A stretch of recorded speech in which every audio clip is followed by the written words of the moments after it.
kebersamaan, dalam toleransi, dalam saling membahu, menunjukkan kebersamaan sesuai dengan nilai-nilai ideologi Pancasila.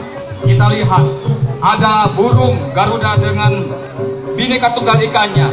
Kalau kita lihat Garuda yang dibuat oleh masyarakat Cigugur menghadap ke depan, ini menunjukkan agar kini dan masa yang datang masyarakat Indonesia terus terbang jaya Nusantara dengan membawa ideologi Pancasila yang berakar pada Bhinneka Tunggal Ika. Jauhi perpecahan, jauhi dan hindari permusuhan, bangkitkan toleransi antar umat beragama, toleransi antar suku-suku bangsa se-Nusantara.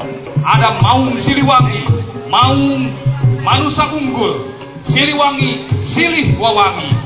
Indonesia akan maju bila semua masyarakat dari Sabang sampai Merauke bahu-membahu menjadi manusia-manusia yang unggul dalam berbagai bidang dengan tetap memancarkan semangat cinta kasih atau silih wawangi.